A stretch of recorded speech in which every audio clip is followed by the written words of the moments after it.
Welcome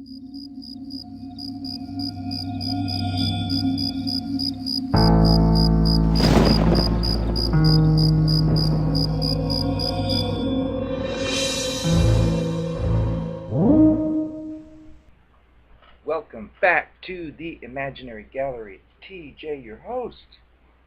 And we are now reaching number 11 on the list. And I'll clarify in case you're tuning into this without the last two episodes or last three. Robert Hare and Paul Babiak, in their book Snakes in Suits, received a lot of correspondence and information and experience with different people who were involved with psychopathic people, which were stretching on to other cluster B monsters as well.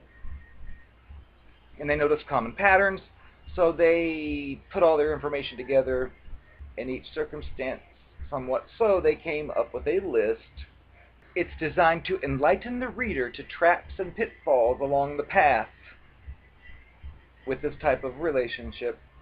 And they believe the best defense against the dark art of psychopathic manipulation is to fully understand how it operates, or how they operate, and to take every opportunity to avoid them. So there's a list of 14 things, and I'm now getting to the 11th. Number 11 is, if abused, seek help immediately. Should victims, or targets, raise questions to the cluster B monster about his or her behavior, or decide to ask this monster about inconsistencies they've noticed, they risk retribution. At first, the cluster B may deny any improprieties and turn the game into an attack on the complainant. We've talked about this in other videos. At this stage, most targets will feel ashamed that they doubted this creature, and will come to doubt themselves even more. Should they persist in expressing doubts or concerns, they will certainly suffer escalating abuse at the hands of the irritated cluster B psychopath whoever, which is totally true. I couldn't have said that better myself. Abuse can take many forms, but usually affects us in 3 different ways: psychologically, emotionally, and physically. Physical abuse is the most obvious, but it can be manifested in blackened eyes, bruises, rips in the flesh, and so on. Often, as in the case of abused spouses, physical aggression goes unreported.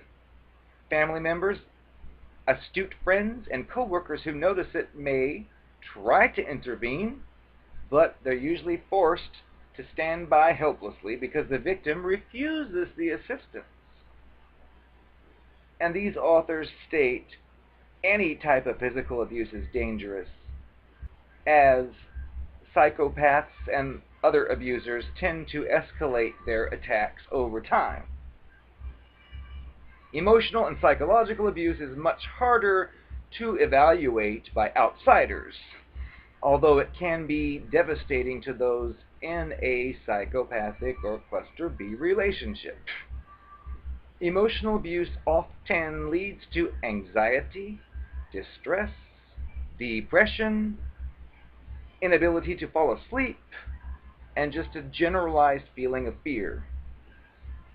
This type of abuse can lead to lowered self-esteem, feelings of unworthiness, self-doubt, thanks to the gaslighting, and psychological pain.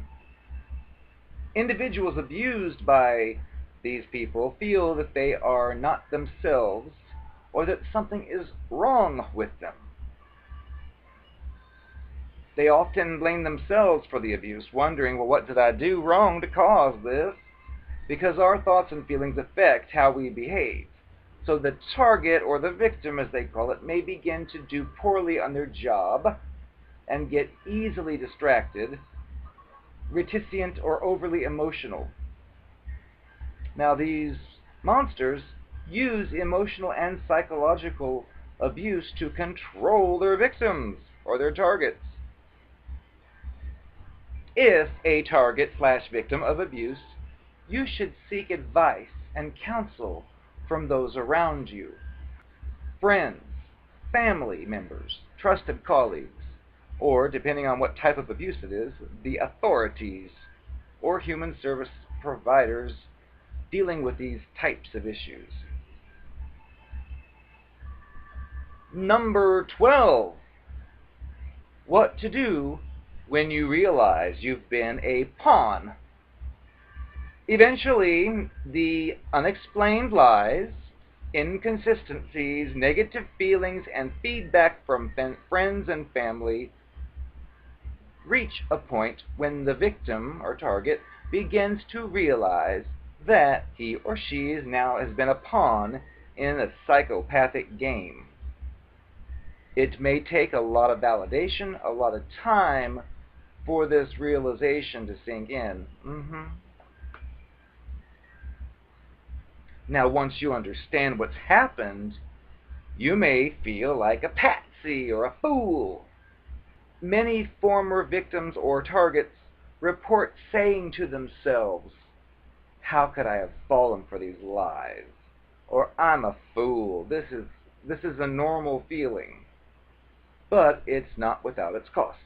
People who feel like fools wish to hide their foolishness.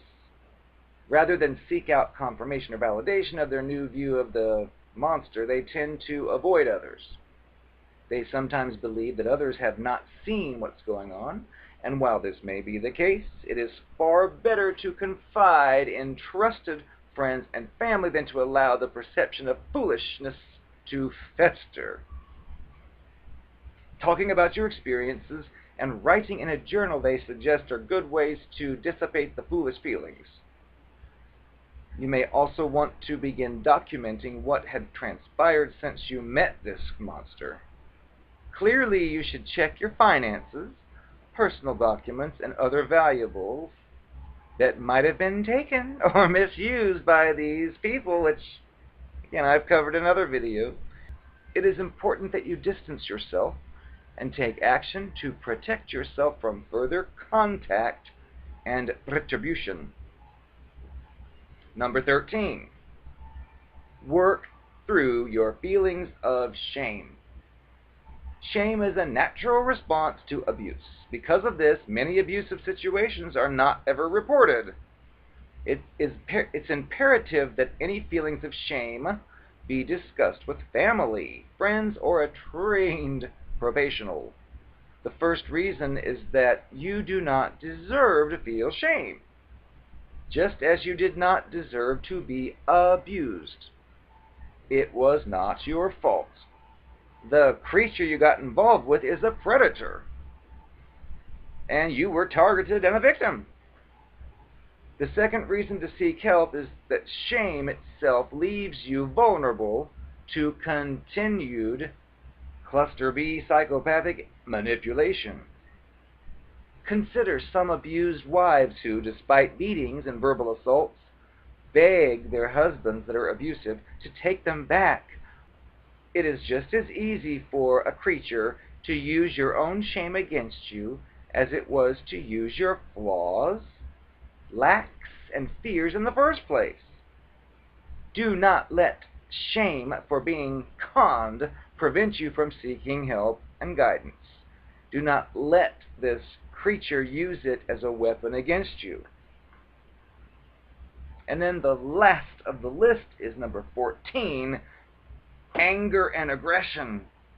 By the time the victims or targets contact the authors, they are in a stage where they feel intense anger towards the person who manipulated and abused them, and they want to get even. The authors believe that this may be a healthier stage to be in, as long as the victim/target does not act on these feelings. Little do you know. Anger and the need for vindication are normal emotional and psychological responses, part of the repair and regrowth process. The anger often comes from the residual feelings that the victims had all along, but could not express because of fear and submission. It is critical that the former victims or targets work on their angry feeling with a trained mental health professional. The need for vindication seems to be satisfied, at least for some people, by confirmation that the person who victimized them was truly a, insert label here, psychopath, sociopath, da da da da. Many victims have reported that the more they learned and understood about the psychopathic cluster B process, the better they felt. Some individuals want to uncover this creature for what he or she is. This is best left to the authorities if a crime has been committed. However, warning friends about the behaviors to watch out for can be useful and possibly may save someone else from falling into a psychopath's web of deceit. Now, there'll be another episode which kind of gives my own insights onto all these steps, because like in other series where a book is referenced, I don't like to jump back and forth between what the authors are saying and then jump in, oh yes, once upon a time I did that. It's better to give them their floor and maybe throw in a comment here or there of, oh, I talked about this before, but as far as my own views, that would be better done on its own. Stay tuned. Hello, darling. I am the narcopath. I know that when we were together, I always caught you looking at those young, beautiful bimbos who had the pretty faces, and I always felt second fiddle to them. You would always tell me I was the most beautiful one, but I knew that you really liked them better, so I've taken steps to give you a birthday surprise. I have changed my appearance for you. So, I'm gonna unveil it for you now. And once you see my new look, post-plastic surgery, you will be with me forever. Hi, sweetie. Do you want to make love? You always told me I was the prettiest. Come on now.